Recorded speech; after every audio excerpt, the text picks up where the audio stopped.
Well, it's 5 after. Why don't we go ahead and get started, if you can. If you want to draw your attention down near the front, as we like to say. I'm Professor Neil Hamilton here at Drake, and I want to thank you for coming. Very pleased that you're here for what we hope is going to be a great day.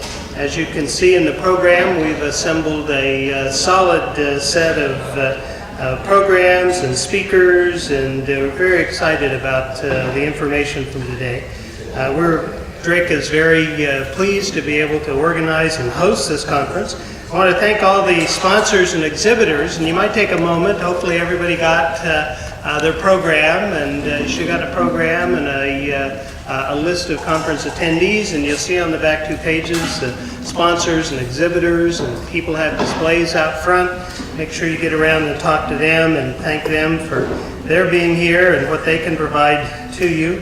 I want to give a special thank you to Mark Gannon for his interest and support for us having Soil 2017 and for focusing on the role of landowners and stewardship. Mark just came in the back room. Thank you, Mark, for everything that you did.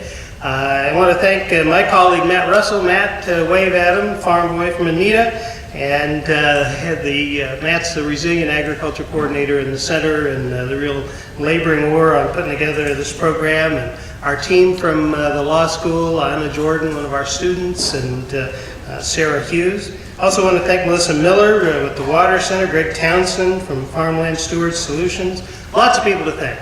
Okay?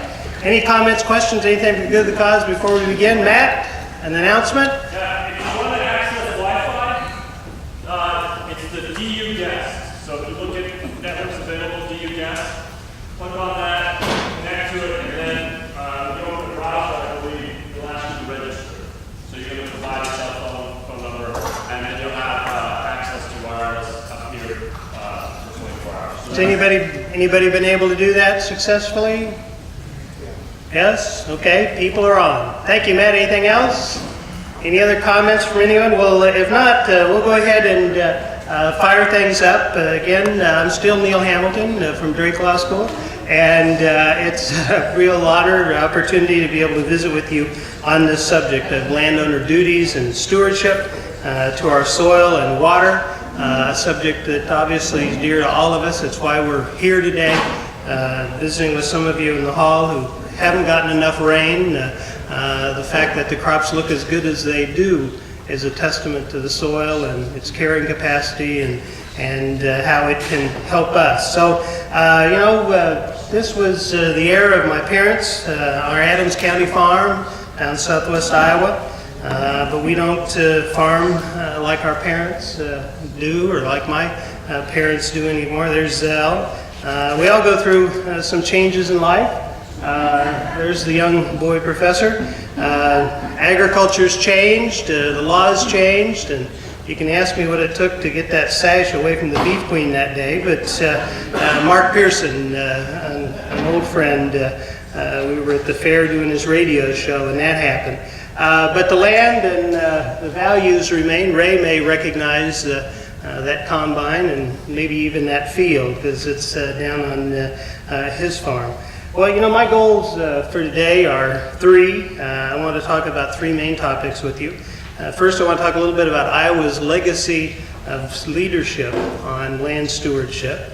Secondly, talk a little bit about how we got where we are today in terms of this conference, and maybe also where we are in our state with soil, with some observations from our Soil 2015 conference. How many of you in the room were there for that conference a year and a half ago? Great to see you here again, and hopefully we'll all be here for Soil 2018 as well.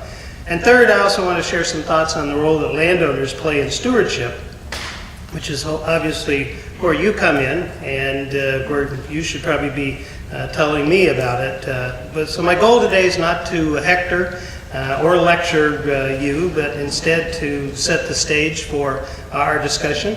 I want to begin with a little history, because as I think about Iowa and land stewardship, you can't but not think about the towering leaders that our state have produced. People like Aldo Leopold and Henry Wallace and John Lacey and Ada Hayden, and of course Ding Darling. and other folks of more recent vintage like Paul Johnson and Senator Tom Harkin. Ding captured our challenge as well 80 plus years ago as he wrote about the impact of flooding and soil loss and land conversion. And I think we miss him and miss his voice today. We had ecological leaders like Ada Hayden and, of course, Aldo Leopold.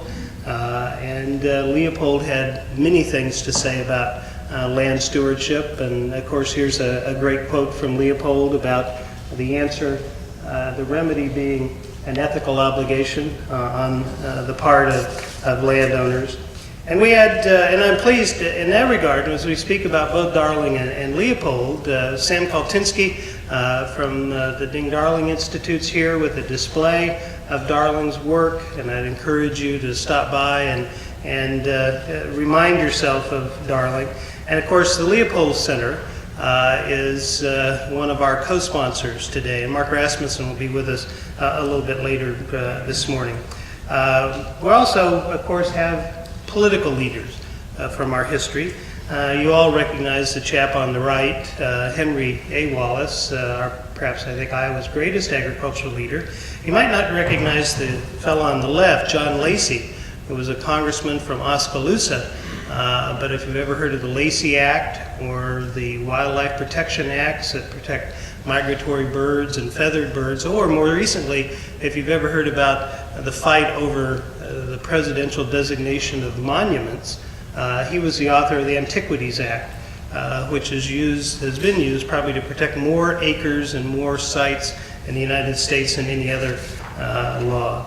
Well, of course, we know that Henry Wallace had many things to say about soil. This is one of my favorite quotations of his about the social lesson of soil waste. No man has the right to destroy soil, even if he owns it. In fee simple, the soil requires a duty of man we've been slow to recognize. He said that in the forward to the Yearbook of Agriculture in 38, Soils and Men, and it's perhaps as true 80 years later as it was then. Well, I'm going to put on my lawyer hat for a little bit, and so this is either a time to go get some coffee or check your emails. But for those, I want to talk a little bit about the context for the idea of stewardship, but in the context of the concept of duties, right? We all recognize that duty is another way of helping us think about things we probably should do and why we think about them. And the duty of stewardship in Iowa can arise in a number of ways, by state law, such as ours on soil conservation and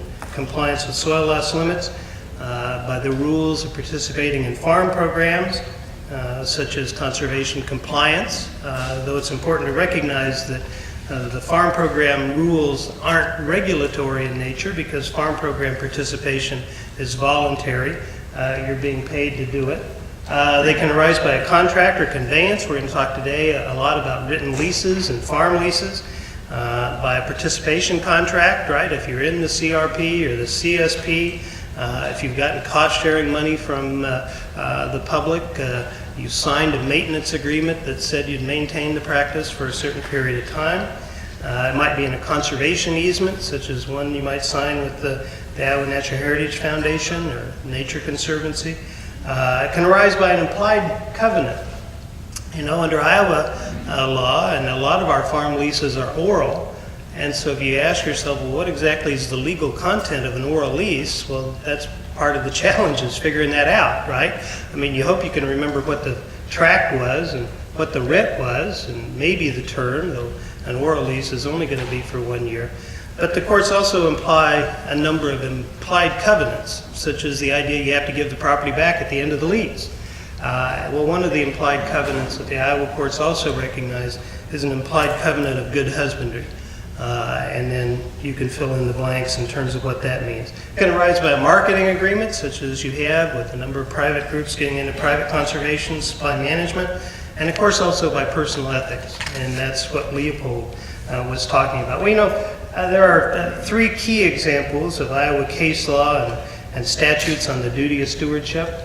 Back in 1943, the Iowa Supreme Court dealt with the constitutionality of the new law at that time that required advance notice of termination of farm tenants, something that we're all familiar with today. It's been extended to September 1st. But in saying that it was something the state could enact, they also made this interesting statement about the role of the people who own land and how they control the food source of the nation and they bear a responsibility to the general public.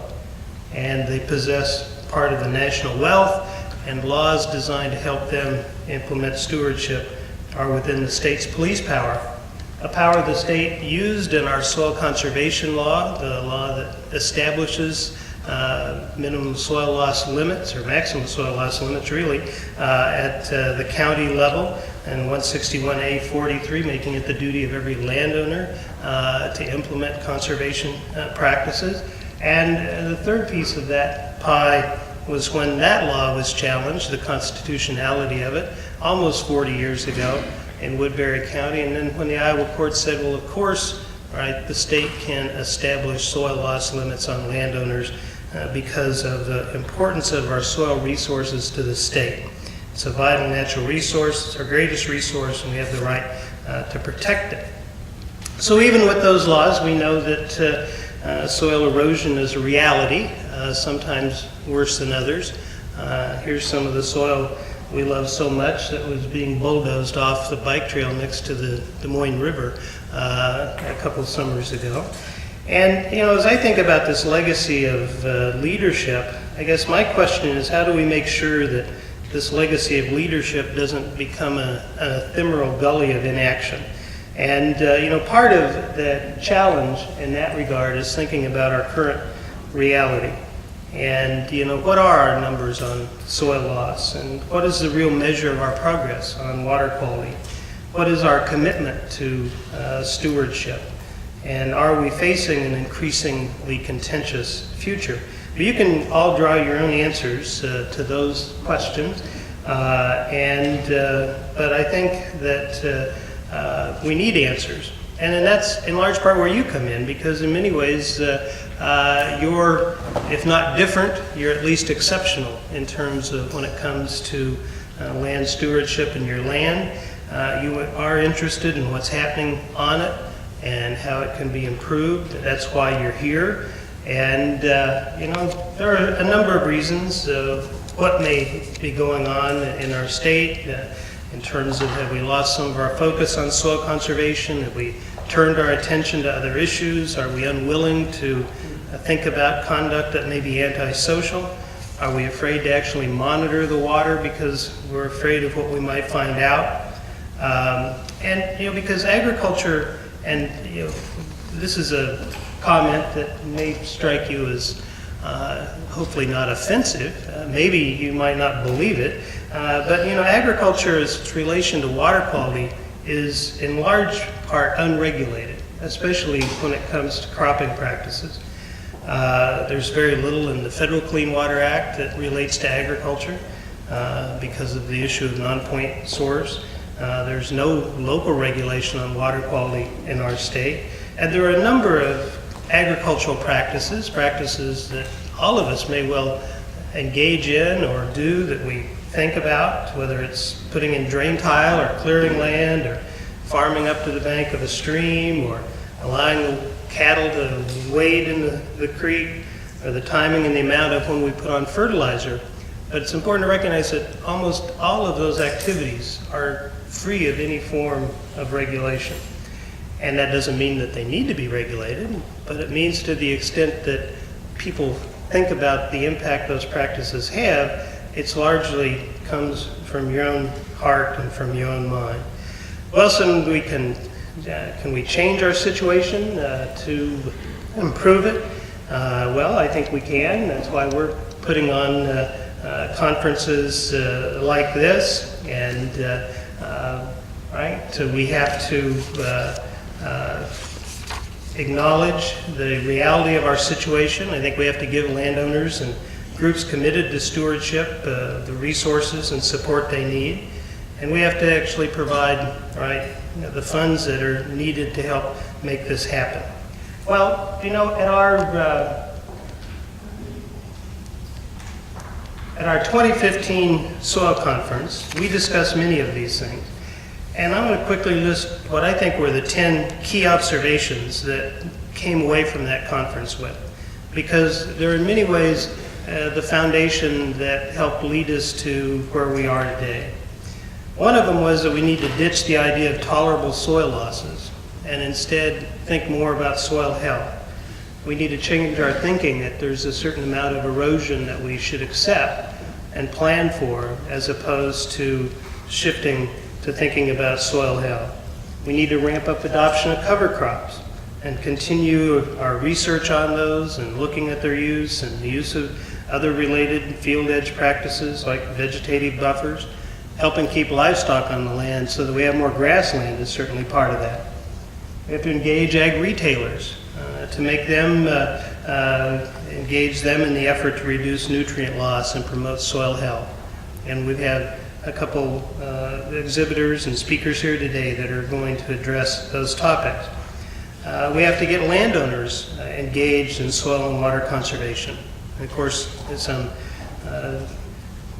telling the choir which note to sing here, but right, the issue of the landowner's role is critical. We have to work at the watershed level and use collaborative watershed planning approaches to develop practices so that neighboring farmers and landowners can work together. Look at the opportunities to harness water quality trading, working with groups that are subject to point source limitations. I think we need to support the sales tax increase, or at least look for how we're going to fund the Natural Resources Trust Fund that 60+% of Iowans approved in a constitutional vote in 2010, designed to provide the type of chunky resources that the state can use to carry out the type of watershed activities that are going on around the state, to carry out projects like the restoration of Lake Darling, the restoration of a geode lake, right? I don't think our state lacks for opportunities to use these funds and to work with landowners and farmers that want to do this. But coming up with more than the 8 or 10 or 12 or however you want to count it million that we provide a year is one of the things that's necessary. Using the data analytics that we've been collecting in agriculture and how we can harness that to improve the way we farm. And supporting the soil conservation laws that are on the books, or looking at what might be needed to make them more effective, and making sure that farm programs actually work to protect soil and water, and that our programs aren't working at cross currents. So those are some of the things we came away from Soil 2015 with, and I hope that next year, if we get together and have Soil 2018, that we're going to be talking about the observations that came from today and how we've been able to continue the discussion. Well, so this is where you come in, right? The role of landowners. And so, some thoughts about the role of landowners in stewardship. It isn't someone else's job, and it doesn't happen by accident. I think it requires thought and action. I think you recognize that. It's directly impacted by how you farm, the choices you make, the decisions you make, right? And which practices we use and how we treat the land. Conservation, I hope, shouldn't be seen as a cost, though it may well have costs associated with it. Not just something that we do if you can somehow show that it's immediately profitable, but instead as an investment in your land. I can only guess that my friend Jerry Hatfield may have a little bit more to say on that subject in his next talk that's coming up about the economics of conservation. And so stewardship is inherently a responsibility that goes with land ownership. Our laws make that clear, but this isn't something that a law can make you do, right? You can look at the law as kind of, you need a bigger hammer, and if this doesn't work, we'll have another hammer. But at the end of the day, hammers aren't really the answer. Committed farmers and landowners and stewards are. So taking responsibility for how we farm our land.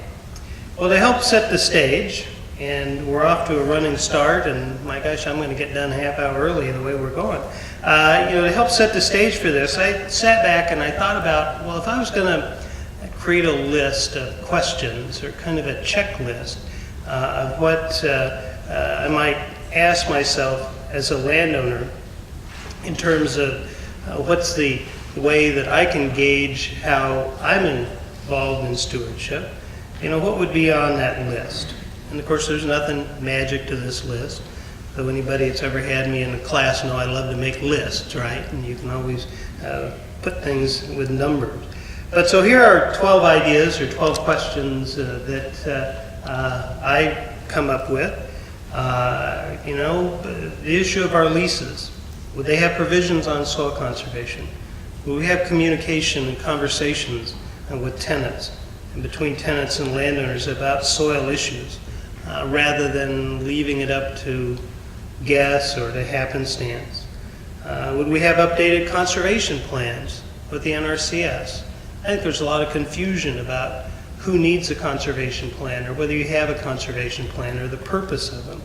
But I think it's hard to argue that having thought comprehensively about your farm, not just the highly erodible land that may be subject to cross-compliance or conservation compliance provision, would you have a nutrient management plan, all right, that lets you think about all the different sources of nutrients that are coming on to your property or leaving it, and giving you a way to avoid what may be over-application of nutrients or the timing of when those are put onto the land.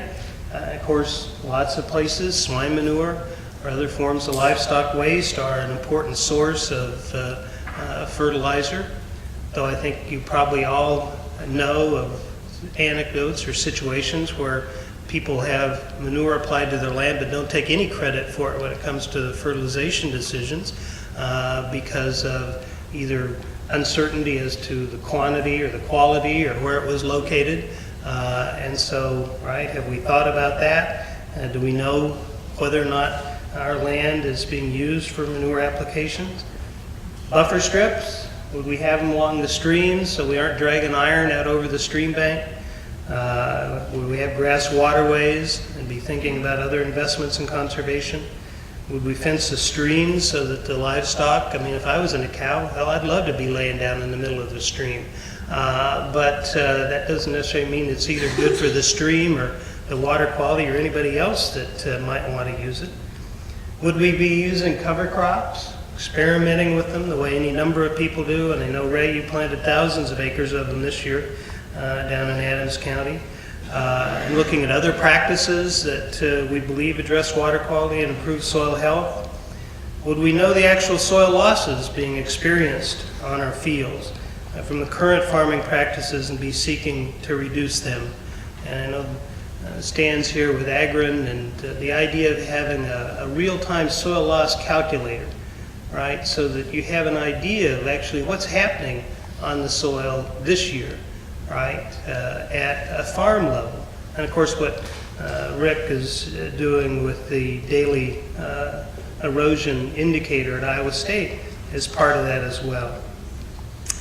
And then, I put this one up. Would they test the water leaving their land or in the streams that run through it? And I tell you, this one led me down a rabbit hole, right? Because once I put this on my list, I thought, well, you know what?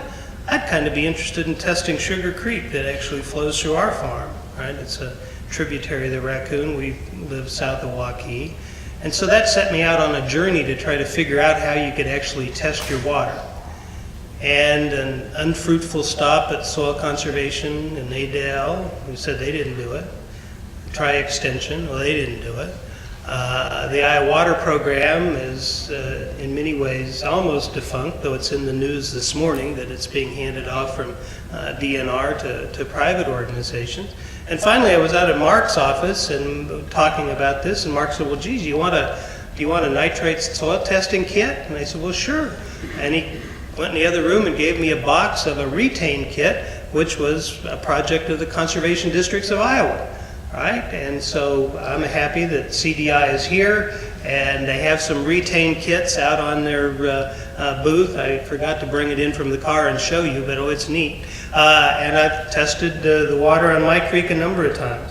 But certainly part of the lesson that I took away from that is we don't make it easy. we talk a lot about water quality, but we don't make it easy for anybody to necessarily test it. And I think that's something that we can change. What would we know the carbon or organic content of the soil? And I didn't try to go down this rabbit hole, but I'm sure it may be as windy, right, in terms of how we actually test for that. But if we're going to talk a lot about soil health and improving carbon, well then, what kind of tools and measures do we have to help people actually measure where they are and make progress? And of course, right, oops, my gosh, I'm already jumping. Would they consider enrolling in the public conservation programs, the CSP, the continuous sign-up CRP? Matt, are we still taking anybody into the continuous sign-up CRP, or are we tapped out? I hadn't heard a word that we're tapped out yet. Okay, now you should know Matt wears a number of hats, and one of his hats says he's at Drake, but he's also on the state FSA committee. So if any of you are having a problem with USDA, Matt's in the red shirt in the back. Well, those are some of the questions that I came up with. And so in many ways, that's my message. Landowners, as you recognize, are critical to stewardship and to Iowa's land. And we aren't going to make a lot of progress without you. We can make room for nature. We obviously have, right? Our state wouldn't have the beautiful rivers and streams and lakes that we do have if it hadn't been for the actions of landowners protecting those resources and working with others who do them. And so we can use them, we can create beautiful things like this wetland. We can have lakes where we can sit and loaf after we get done putting on conferences like this. And, another comment is that, I'll hop on one of my other hobby horses for just a moment. We've done a lot of work around new and beginning farmers. And landowners have an important role to play as we think about new and beginning farmers. And if Iowa wants new farmers, the landowners that we have now, particularly those who may no longer be farming or aren't sure what their long-term plans for the land are, need to think about the opportunities to bring new people in. And this is a picture of a proud day in my life. Some of you may think it sounds more like a tragedy, but this is when I sold the last of our family farm to the neighbor's boy, and Ray's over here, and this is his son Chris, so that it could be his first piece of land. And he could build a new farmhouse on the farm that I grew up on. And my thought was Adams County didn't need some guy living in Waukee owning a piece of Adams County and thinking he was still involved in farming down there as much as it needed somebody who actually was farming. And so you can sell land. I know it's heretical to a lot of people, but it happens, and you can do it under your own terms as well. So I'll end with a couple of my favorite slides, my favorite farmer, and little girls and kitties. Because they always make people smile. So with that, I'm done. We're a little bit ahead of time. I could either, at the risk of sounding stupider than I am, open it up for questions, or we can move on to Jerry Hatfield. Does anybody have a question, comment? Matt's approaching the bench. Oh, we have microphones. Yes, we do. And so, Ray Gasser from Adams County. I think many of you know Ray. I just think we got to congratulate you because he made it a point to make sure that my son had an opportunity to buy the last 60 acres of the farm. And if he would have put it up for auction, it would have bought more than he sold it to Chris for. So thank you, Neil.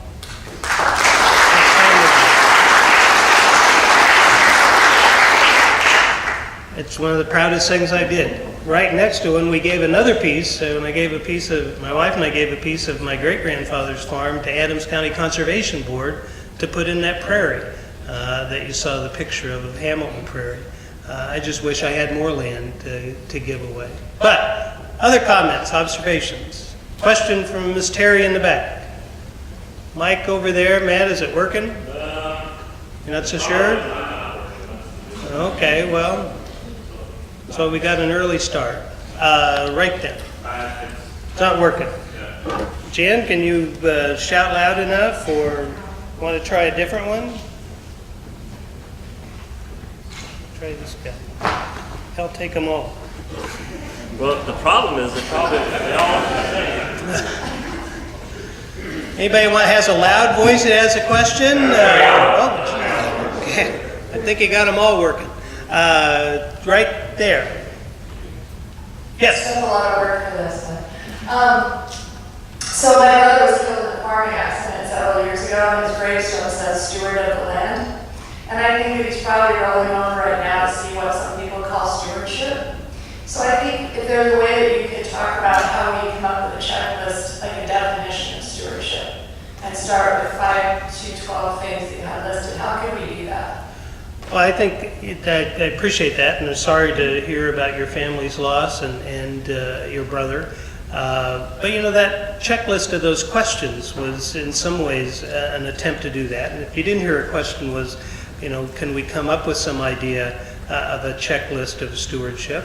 And this is an exercise that you could each do. Maybe you already have, right? Or you've done it perhaps intuitively because it's reflected by the actions that you take. But if you had to sit down and come up with the list of, well, here are the 5 things that I do that I think reflect my commitment to stewardship. Or here are the 5 things that I avoid doing because I question the impact they may have on the soil or water. That, I think, is one of the ways that helps generate that list.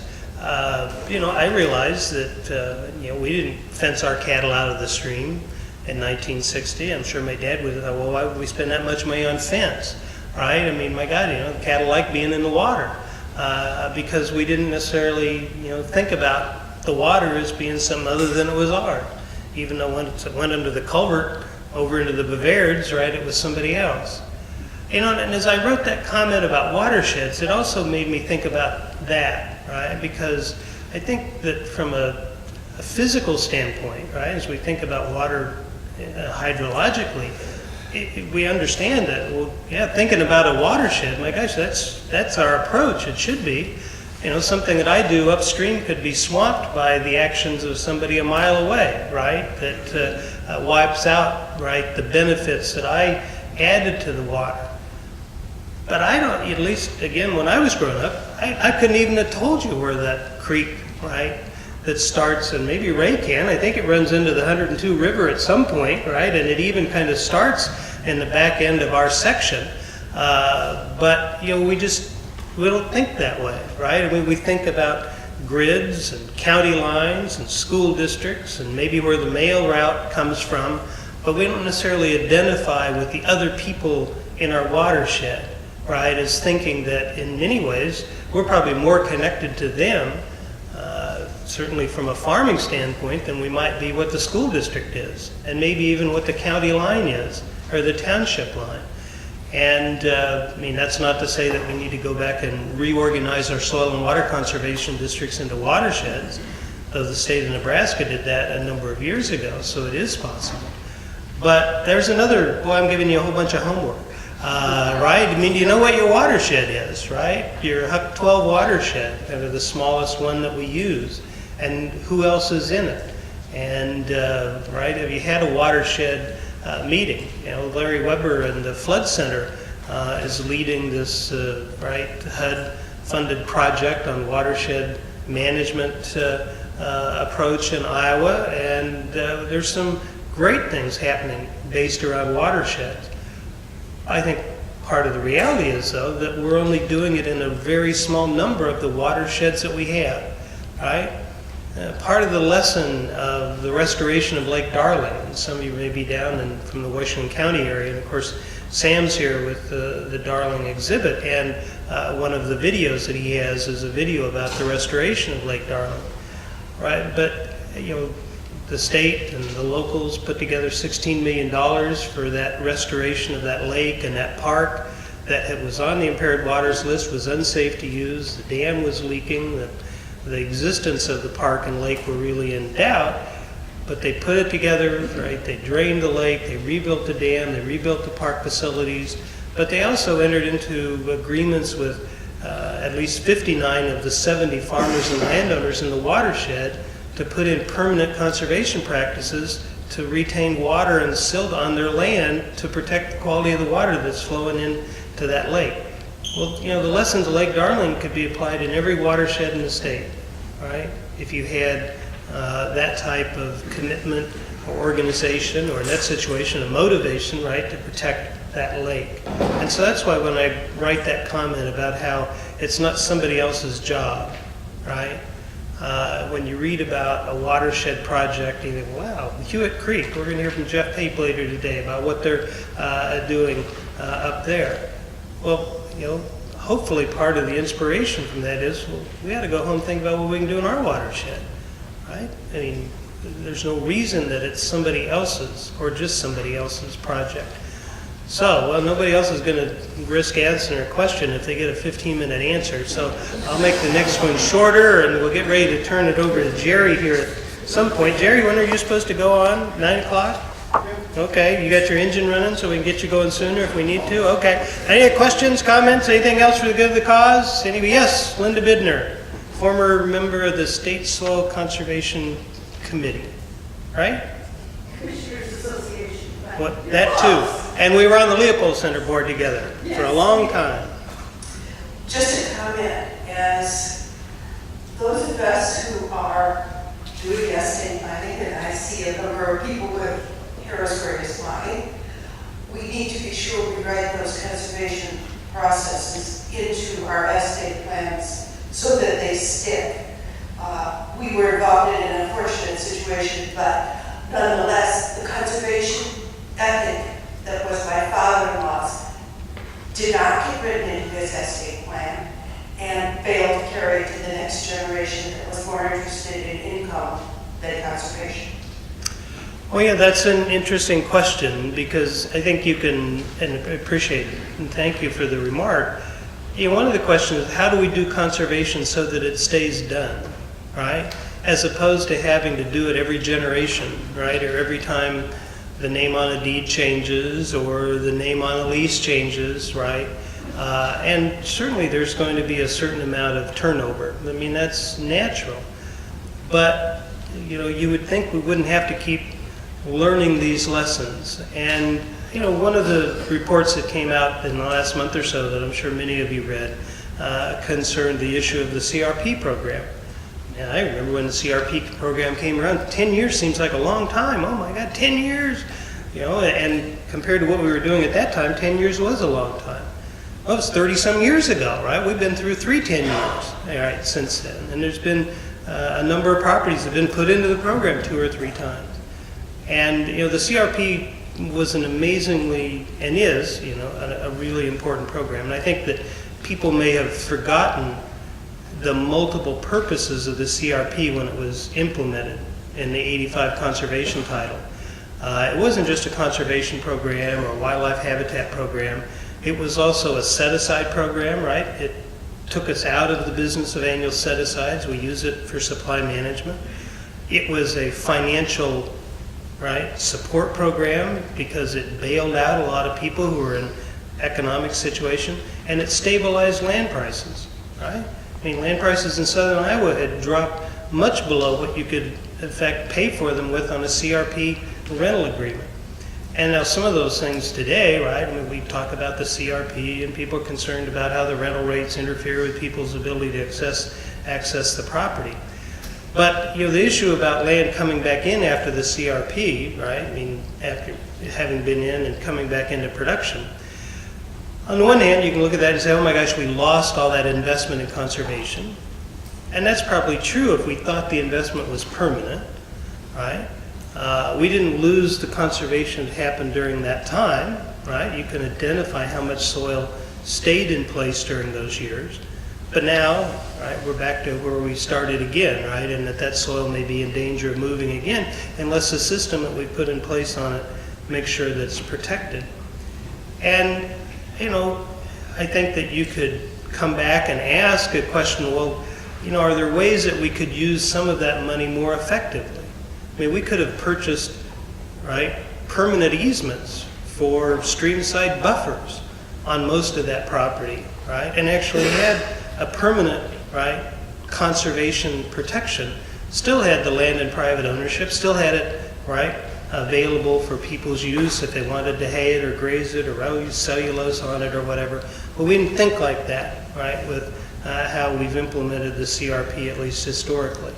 And so part of the challenge of conservation, and I think it was one of the 10 observations at the end, maybe I didn't mention it, was we need to continue to support innovation in how we think about conservation. And, you know, it's not that these issues, they aren't new, right? Water quality is not a new issue in Iowa, even though some people love to make you think it just came up 2 years ago. Well, it's been around for 30 or 40 years or longer, right, as has soil conservation. But that doesn't mean that we don't need to think about new ways to address it, right? Or to take the ways we're trying to address it and adjust them to the other types of institutional changes that have happened. Certainly the structure of agriculture that we had in the mid-'80s when we wrote the CRP program isn't the structure of agriculture we have today in terms of the scale of farms, the amount of tenancy, the number of non-operator landowners. And so these programs need to, right, be flexible enough to stay relevant. And putting my lawyer hat back on for a moment, that's one of the reasons and roles that law plays, right, as we develop what these programs look like, right? The commitments and the language in the lease, or in your situation, Linda, how is it that you actually somehow integrate a commitment to conservation and stewardship into an estate plan, right, or into the language of how the land's transferred to people? That sounds great. I'm noodling over exactly what it looks like in terms of how you do it, right? In terms of what the language looks like, because you know, I just taught a class, and a number of my students are here, a class last week on land tenure. And of course, you know, the premise of our land tenure system is the nature of the property documents, the idea of the lease you have, or the deed you have, or the life tenancy that you may have on a property. And we do a very good job of making sure that everybody knows what they own, right? And we don't have much land in Iowa where people go, I have no idea who owns that. You know, that doesn't happen, right, in our system. But the issue of how we've somehow included in the language that goes along with ownership or tenure something that deals with the stewardship question, that's different. I mean, and it's not that it's not possible. Certainly conservation easements are, right, the prime example of that potential. And even, you know, there are things that you may be involved in that you don't necessarily think about as being a conservation easement. I mean, the CRP agreement is a conservation easement for a term, right, the 10 or 15 years. If you have land in the WRP, right, or the Wetland Reserve Program or the CREP program, that's a permanent, right, easement in which, right, part of the fee has actually been, right, sold to the DNR or to the USDA. Well, one more question before we get going. Mr. Delaney in the back. Well, I didn't plant these questions, so in response to your comment about conservation not being new, yes. I have a 1933 Iowa conservation plan put together by Leopold and Dingdara. If anybody wants a copy, get a hold of me, Mike Delaney. And was that the 25-year plan, or is this because they had there was a state plan, a 25-year plan for our parks and lakes and everything. One of the chapters was written by Leopold, you can tell. Yeah. It's his record, his language. And that plan, and Joe with the foundation, you know, we look at it as well with the land that we're in discussion with landowners about, and lots of the property that the county conservation boards acquired when the county conservation boards were created were lands that were identified in parks and places that were kind of designated for protection. And at one time, the state was going to have a national forest. I don't know whether any of you knew that, the Hawkeye National Forest in southern Iowa. It didn't actually end up happening, but much of the land that the state then acquired and put into the state forest, Stevens, for example, had been acquired by the USDA, right, when they were reacquiring foreclosed farmers' home land or Bankhead Jones land under the rural resettlement program of the late 30s. It was being reassembled to turn into a national forest. And a lot of that land we're still dealing with today, right, in terms of farming it or putting grass on it or looking for ways to protect it. And thank you, Andrew University, for putting on this conference. Well, thank you for coming. Any other final comments, observations? We had a lot more new people come in. Thank you. There's still, as always, seats down front.